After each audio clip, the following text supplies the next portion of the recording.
Assalamualaikum warahmatullahi wabarakatuh. Hai Sobat Sehat RSSA, selamat datang di podcast PKRS Rumah Sakit Dr. Saiful Anwar Malang. Dalam rangka memperingati Hari Prematur Sedunia yang jatuh tepat pada tanggal 17 November, hari ini kami akan menyajikan sebuah perbincangan menarik, tentunya bertema mengenai bayi prematur. Dan dalam kesempatan hari ini di hadapan kita sudah hadir seorang dokter cantik, konsultan neonatologi dari Rumah Sakit Dr. Saiful Anwar Malang.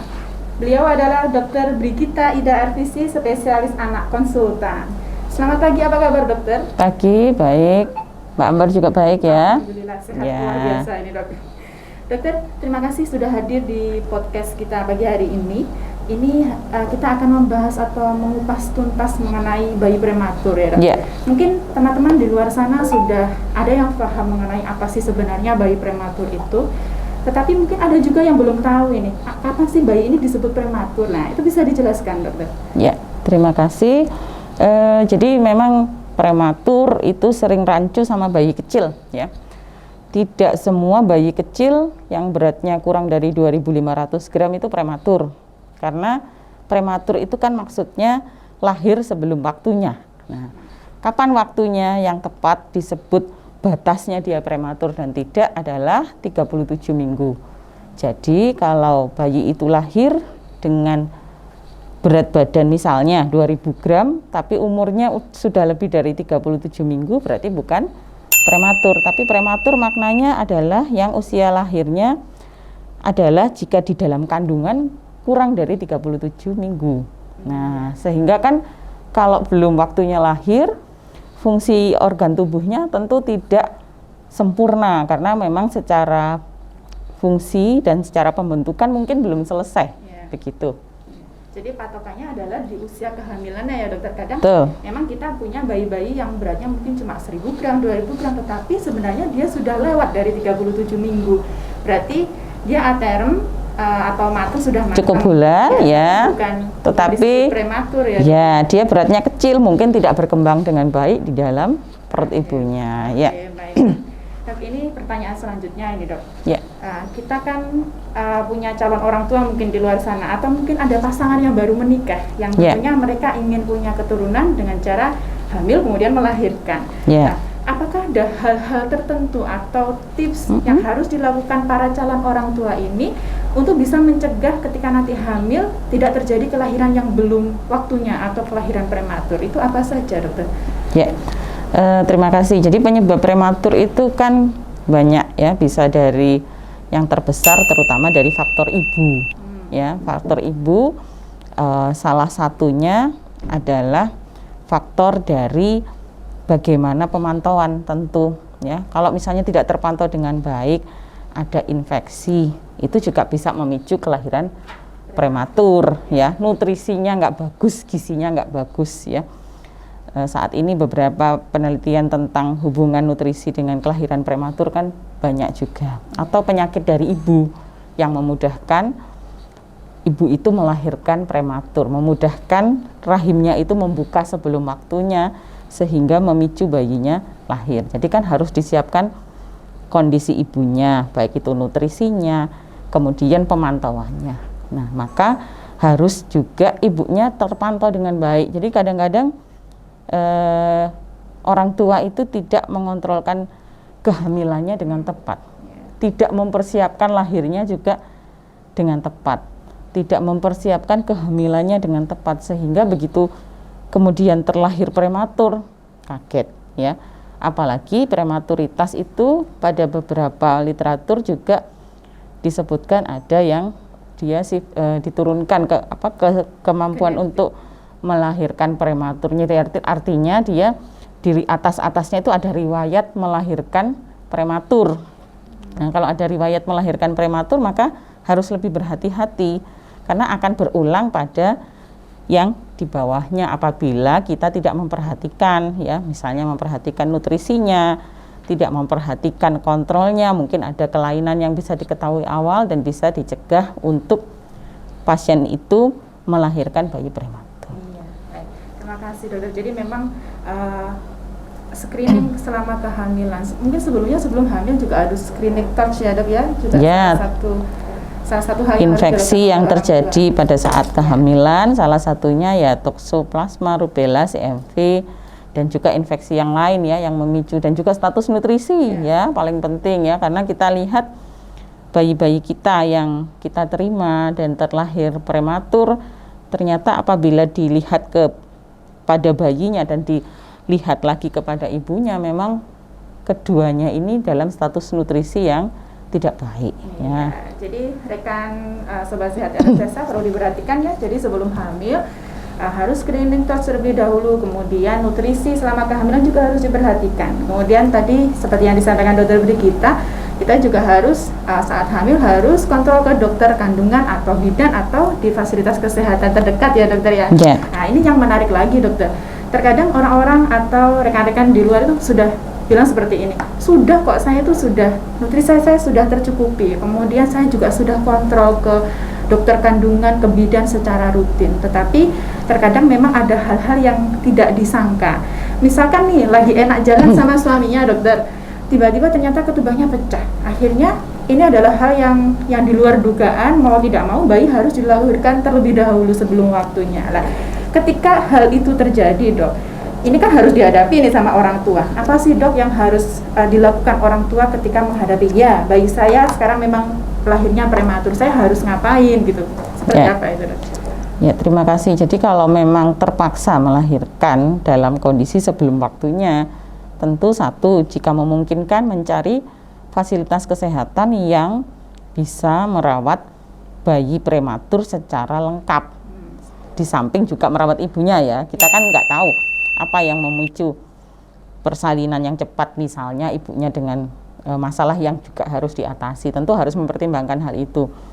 Tentu tidak semua fasilitas kesehatan itu mampu laksana secara tenaga dan juga alat untuk merawat bayi prematur, sehingga perhatian khusus mengenai kriteria di mana dia akan melahirkan itu juga menjadi perhatian khusus ya, karena apabila misalnya rujukan itu paling bagus apabila di dalam perut ya, jadi ketika akan melahirkan sudah diketahui akan melahirkan prematur, datangnya ke fasilitas yang lengkap ya, jauh lebih baik daripada ketika dia lahir misalnya di fasilitas yang kurang lengkap, kemudian ditolong dengan alat yang dalam tanda kutip kurang lengkap, baru dibawa ke fasilitas yang lengkap. Biasanya hasilnya tidak sebagus, tidak sebaik jika dilahirkan di fasilitas yang lengkap.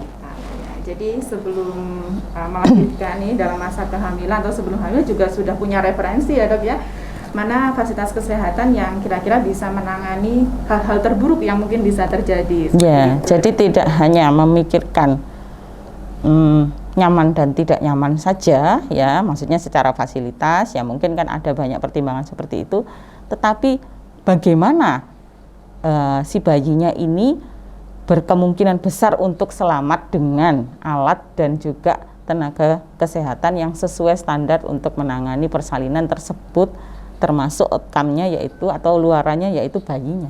Ya. Nah, baik dokter. Dokter, misalkan ini bayinya kan sudah kita rawat, kemudian diperbolehkan untuk pulang. Tentu dokter seperti dokter Brigita juga mempunyai pertimbangan untuk memulangkan bayi. Jadi memang kesiapan dari bayinya itu sendiri dan juga kesiapan keluarga yang ada di rumah untuk merawatnya. Nah, ketika melakukan perawatan bayi di rumah itu dok, apa saja yang harus dilakukan oleh orang tua atau keluarga yang merawat bayi itu dok? Ya, terima kasih. Jadi ini masih menjadi PR kita bersama ya, saya kira. Karena kami juga di ruang neonatologi NICU Rumah Sakit Dr. Saiful Anwar Malang ini sudah banyak lulusannya ya. Jadi bayi kita yang terkecil keluar tuh 600 gram ya, 700 gram, 800, banyak sekali. Tetapi ada beberapa kasus di mana ketika pulang orang tua tidak menjalankan apa yang kita ajarkan ya, mungkin karena ketakutan ya, mungkin karena belum percaya diri, sehingga mungkin pasiennya bisa kembali lagi, rawat inap kembali. Nah, sebenarnya apa sih kriteria pulangnya? Ya, satu. Kedua, bagaimana sih kalau di rumah? Ya, jadi kriteria pulang selain berdasar berat badan, tentu juga berdasar kondisi si bayi. Ya, misalnya bayi A beratnya 1.800 gram, tetapi dia masih belum pandai untuk refleks hisapnya, ya sering tersedak, nah, berbahaya, tentu kita nggak pulangkan. Tapi bayi yang lebih kecil 1.500 gram, tapi dia pandai minum dengan cara menetek langsung, mungkin belum pandai terlalu, tapi dengan cara yang lain, pakai pipet ya, misalnya dia bisa pulang. Orang tua bisa metode kangguru di rumah dan sanggup ketika melaksanakan metode kangguru dari kita melakukan survei pada pasien, evaluasi ya, ternyata dia bisa, maka akan kita pulangkan. Jadi lebih aman ya di rumah bersama ibunya, asal ibu dan keluarga yang lain saling bahu-membahu dan istiqomah ya dalam melaksanakan metode kangguru. Jangan waktu mau pulang nih semangat ya, Bu, gimana? Sanggup metode kanggurunya misalnya? Oh iya. Nah, sampai di rumah takut, nggak pede ya, sehingga akhirnya bayinya hanya diletakkan misalnya di tempat tidur atau tempat tidur yang dikasih lampu-lampu, nah, berisiko ya, atau yang dalam tanda kutip disebut inkubator sewaan ya, yang biasanya hanya mengeluarkan kos untuk transport mendatangkan inkubator dan seadanya. Perlu diingat bahwa perawatan dengan cara itu tidak direkomendasikan ya, karena secara patient safety-nya nggak masuk ya, karena yang dirawat ini seorang bayi yang ada aspeknya satu, kita mengatur suhunya. Terbaik adalah menempel di kulit ibunya, skin to skin, atau kalau ibunya sedang mandi, sedang ke kamar mandi dan sebagainya, digantikan oleh orang lain yang serumah, apakah ayah bayi jika sudah pulang kerja dan mandi, atau misalnya neneknya dan sebagainya. Nah, kalau misalnya dirawat di kotak yang diberi lampu, risiko ya. Beberapa tahun yang lalu di Sulawesi kalau nggak salah ya, ada yang mengalami luka bakar ya karena panas dari lampunya yang tak terukur. Banyak pula kejadian di tempat kita pakai inkubator sewaan, pasiennya kembali. Kenapa? Karena pasiennya tidak bisa mengatur settingnya berdasarkan setting yang seharusnya, karena pasien tentu bukanlah tenaga kesehatan yang memakai itu ya. Kemudian yang kedua, alat itu memang bukan yang seperti kita pakai yang hospital standar ya, sehingga untuk settingnya memang tidak memenuhi dan ada banyak aspek loh yang tidak terpenuhi. Tidak ada kedekatan dengan ibunya ya, nggak ada bonding ya, dia tidak mendapatkan bakteri baik dari ibunya, dia tidak mendapatkan kesempatan untuk menempel pada ibunya supaya lebih stabil secara fungsi sirkulasi tubuhnya ya. Jadi dia nggak denger nih denyut jantung ibunya, dia jauh di situ, dia nggak nempel, nggak persis di dalam kandungan. Belum kalau posisinya salah, nggak keru-keruan ya, itu akan mempengaruhi nafasnya, sehingga bayinya yang terjadi bukan malah hangat, bukan malah stabil, dia mampir lagi loh ke NICU kita di Saiful Anwar, begitu ya, sering ya. Ada beberapa kasus kembali lagi ke ruangan kita. Betul. Ya, jadi memang edukasi pada waktu pulang itu juga sudah kami benar-benar tekankan, sudah kita wanti-wanti ya dok ya ke keluarganya. Jadi memang kerjasama tidak hanya dari kita petugas kesehatan, tapi juga keluarga di rumah juga sangat penting. Betul. Ya dokter, untuk metode kangguru ini mungkin ada sebagian yang belum paham apa sih ini metode kangguru. Dari tadi dokter Bigita metode kangguru memang ini terapi yang sangat identik dengan bayi prematur ya dok. Kita di sini ada ini ya dok ya. Ada manekin ya bayi ya. Jadi apa sih metode kangguru? Nah, metode kangguru itu kan mengadaptasi binatang kangguru. Karena kan binatang kangguru itu tidak pernah melahirkan bayinya yang cukup bulan.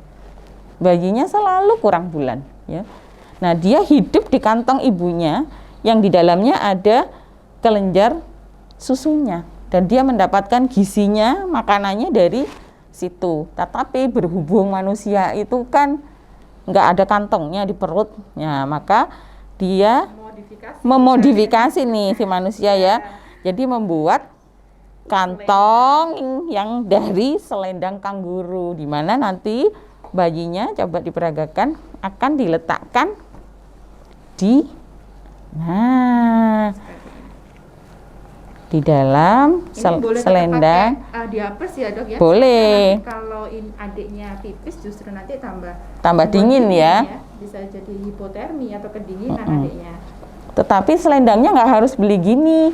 Pakai selendang apapun, mau pakai selendang gendongan bayi juga boleh. Prinsipnya nanti bayinya kan ditempelkan nih, menempel ya, kontak kulit dengan kulit kepada badan ibunya, dan nanti dari sini dia akan belajar untuk menuju ke payudara ibunya. Jadi faktor gizinya, nutrisinya ada, faktor pengaturan suhunya juga ada, dan menstabilkan kondisi tubuhnya. Kenapa? Dekat sama jantung ibu ya, dia akan mendengar suara denyut jantung ibu, dia akan stabil ya. Sungguh banyak manfaatnya dan akan memperoleh bakteri normal yang ada di badan ibunya. Kaya sekali manfaatnya ya. Yang diadopsi sih metode kanguru. Itu sebabnya kenapa nggak mengadopsi metode tikus gitu misalnya ya. Karena tikus itu kalau habis melahirkan ya, kemudian anaknya kan ditinggal di liang. Habis itu dia cari makan. Nah, berbeda dengan kanguru. Kanguru nyari makan dia, lompat-lompat. Tapi dia melindungi anaknya dengan kantongnya.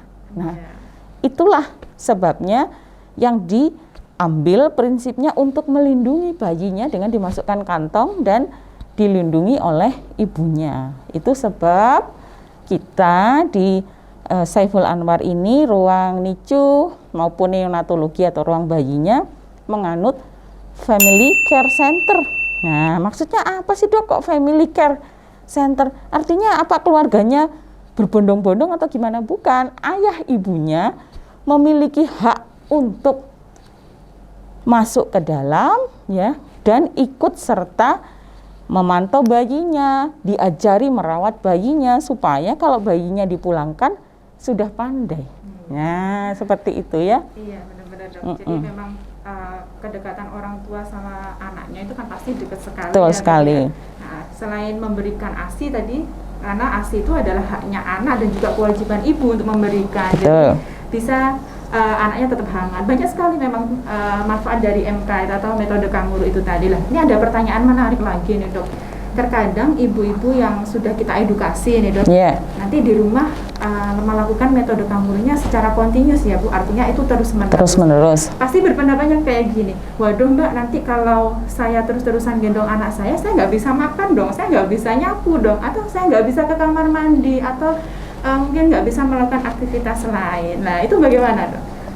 Kalau melakukan aktivitas lain seperti makan, menyapu, dan lainnya masih bisa. Kan anaknya di dalam, stabil. Dengan penggendong yang macam-macam ya, bisa pakai selendang kanguru yang seperti ini, atau selendang yang lain ya, yang ikatannya dibuat untuk lebih aman ya pada bayinya, nggak masalah.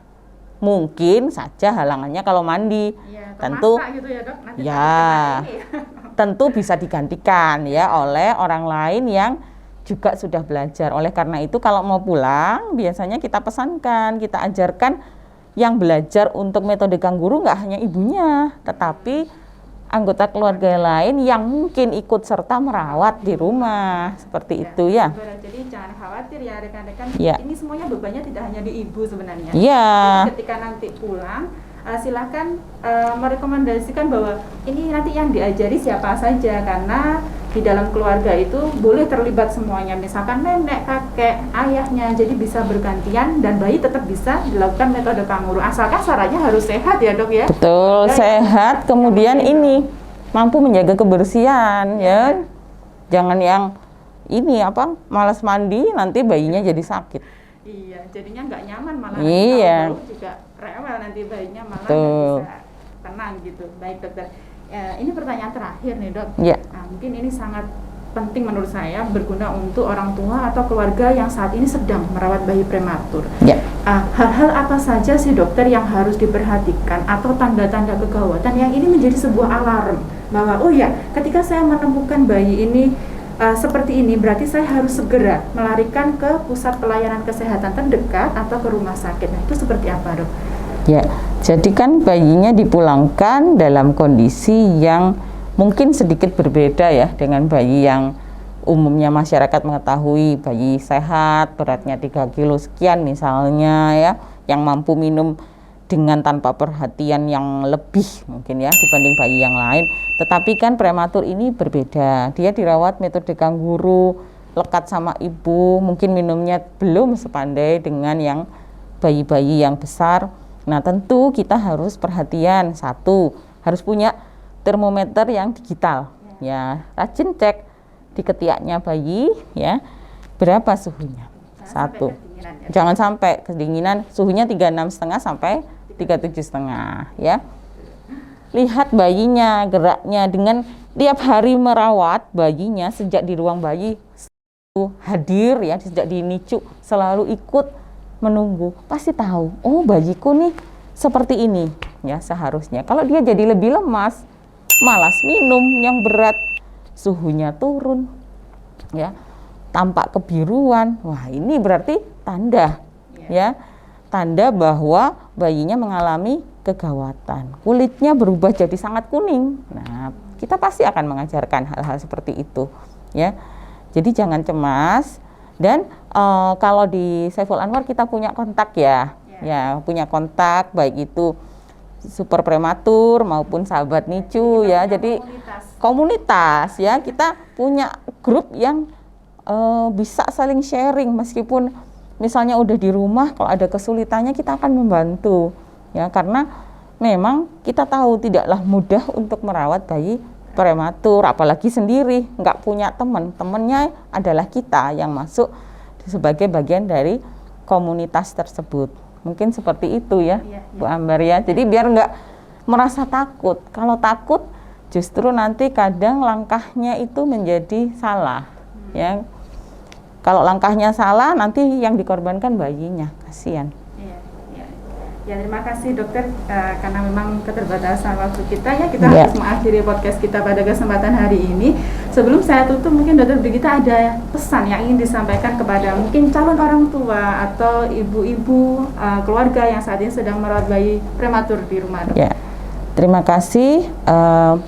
Jadi podcast ini dipersembahkan khusus untuk memperingati Hari Prematur Sedunia 17 November ya, yang untuk tahun ini pada 17 November 2021, dan pesan kita untuk semua orang tua yang mungkin ya diberi suatu challenge atau ujian khusus ya, punya anak prematur, apabila misalnya sudah akan melahirkan prematur, kira-kira ya cari fasilitas kesehatan yang lengkap.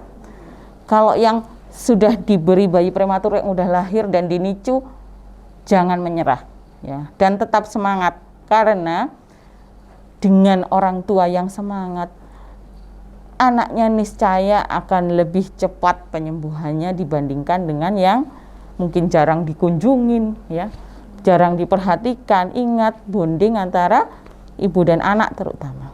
Ketiga, yang sudah pulang ya, punya prematur di rumah juga sama, harus tetap semangat, nggak boleh putus asa. Kenapa? Karena Anda tidak sendirian ya, kita siap membantu, kita siap untuk